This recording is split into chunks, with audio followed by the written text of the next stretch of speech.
Okay, one last thing before we quit. I want to talk about the notion of system identity or worker process identity.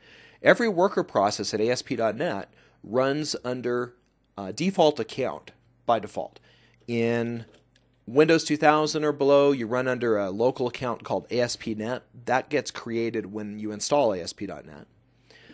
Then there's also the built-in account called Network Service in both Windows Server 2003 and 2008 and Vista.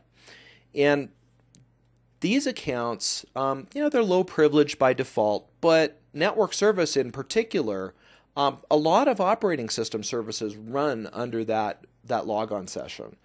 And it's not a good idea to run in that session. It's a much better idea to choose your own. It's wise to change this. You should create a custom account for your application to run under if you have any care at all about security. And it's so important, I'm going to show you how to do it. On IIS 6, you want to make this account a member of a special group called IIS Worker Process, ISWPG. You don't have to do that on IIS 7 in order to avoid creating more local accounts that don't X-copy well back and forth. The IIS 7 guys went ahead and got the Windows guys to build in a group called IIS_iUsers into the operating system. And this is what IIS 7 uses. Automatically, they'll add that group to your login at runtime. So you don't have to worry about managing groups on IIS 7. On IIS 6, make sure your account is a member of that group. This is going to offer you fine-grained control over the privilege level of any web apps that you run under this account. When you want to read a file, grant access to that file to the account that you created for your app. When you want to write, grant modify permission. When you go to set up integrated security in SQL Server, set up roles such that that account has permission to get access to just the stuff that it needs, right? Don't make it DBO. Make it, grant permissions to the stored procs that you need to have access to. Grant read permissions to the views that you need to have access to. Don't grant any overprivilege. This idea is all about principle of least privilege. Don't make yourself a member of the administrators group, right? Just limit the privilege that you have. You only want to grant permissions that are necessary for your app to function. The whole reason for that is that if you, for some reason, have a bug, a security problem in your app, kind of like the vulnerabilities that we saw early, like SQL injection, for example. Let's say you miss something like that. This may be the only thing that saves you is the least privilege that you've configured yourself with. Now, I promised I was going to show how to set this up, so let's just go ahead and add a user account. Easy enough to do.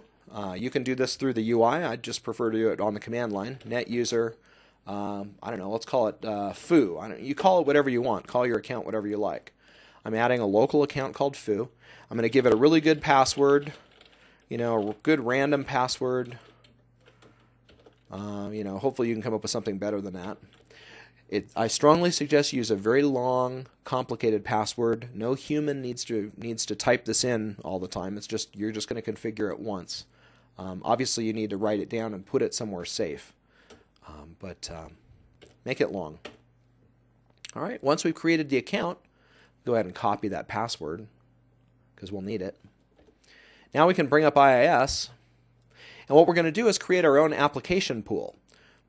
So we're going to drill into our application pools here, and this is how we do it in IIS 7. Just add application pool. This is very similar to IIS 6. My app pool, call it whatever you want. And then we're going to go to the advanced settings on the application pool, and you can specify the identity. Notice it runs as network service by default. I'm going to change that. I don't like network service. I want to run as my own account. I'm going to set that to be foo. Give it the password. Okay.